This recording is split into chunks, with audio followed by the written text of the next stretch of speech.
In this video, I'll go over 3 formulas that you need to know for your exams.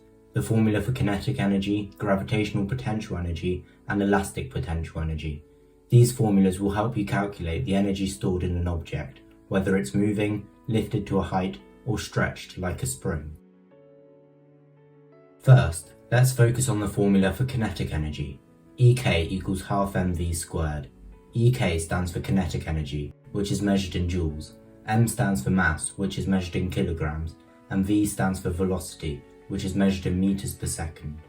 To recap, kinetic energy is the energy an object has due to its motion. The formula shows that the amount of kinetic energy an object has is dependent on both the object's mass and its speed. Now let's look at how you can apply the formula for kinetic energy in a calculation. A car has a mass of 1,200 kilograms and it is travelling at 15 meters per second. To figure out the kinetic energy, start by substituting these values into the formula to get EK equals half times 1,200 times 15 squared. Now you can type this into your calculator to get an answer of 135,000 joules, which you can rewrite as 135 kilojoules. This is the formula for gravitational potential energy. EP equals mgh. EP stands for gravitational potential energy, which is measured in joules. M stands for mass, which is measured in kilograms. G stands for the gravitational field strength, which is measured in newtons per kilogram. And H stands for height, which is measured in meters. To recap, gravitational potential energy is the energy an object has because of its height above the ground. As the height increases, the energy stored in the gravitational potential energy store also increases. The formula shows that as the mass of an object and its height above the ground increases, so does its gravitational potential energy. Here's an example of a calculation involving gravitational potential energy. A bird with a mass of 400 grams is perched on a branch 8 meters above the ground. To figure out the gravitational potential energy, start by converting 400 grams into kilograms by dividing by 1000. 400 divided by 1000 equals 0.4, so the mass of the bird is 0.4 kilograms.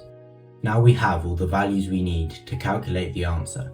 The mass is 0.4 kilograms, the height is 8 meters, and finally, the gravitational field strength is 9.8 newtons per kilogram.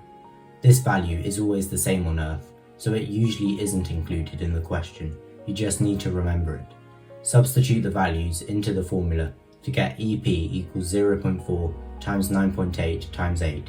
You can then type this into your calculator to get an answer of 31.36 joules. This is the formula for elastic potential energy. EE equals half KE squared. EE stands for the elastic potential energy, which is measured in joules. K stands for the spring constant, which is measured in newtons per meter, and E stands for the extension, which is measured in meters. To recap, elastic potential energy is the energy stored in an object when it is stretched or compressed. The formula shows that elastic potential energy increases as the spring constant, which is the force required to stretch the object 1 meter, and the extension, which is how far the object has been stretched or compressed, increase. Here's an example of a calculation involving elastic potential energy. A spring with a spring constant of 300 newtons per meter is compressed by 0.5 meters. To determine the elastic potential energy, substitute the values into the formula to get EE equals half times 300 times 0.5 squared. Type this into a calculator to get an answer of 37.5 joules. Here's an example of a multi-stage calculation. A 2 kilogram ball is dropped from a height of 10 meters. Assuming there is no air resistance, find the velocity of the ball just before impact. To find the answer, you have to use more than one formula. When answering these types of questions, make sure to remember that energy can be transferred from one energy store to another. Start by figuring out the gravitational potential energy with the formula EP equals mgh, and substitute the values into this formula to get EP equals 2 times 9.8 times 10. When you type this into your calculator, you get 196 joules. Because the ball is dropped, the energy is transferred from the gravitational potential energy store to the kinetic energy store, so EK equals 196 joules. The next step is to use the equation for kinetic energy, EK equals half mv squared, and substitute the mass of 2 kilograms and the 196 joules of kinetic energy into this equation. 196 equals half times 2 times v squared. You can simplify this equation to get 196 equals v squared. To get the v on its own, square root both sides to get v equals 14, which is the final answer. So at the point just before impact, the ball was travelling at 14 meters per second.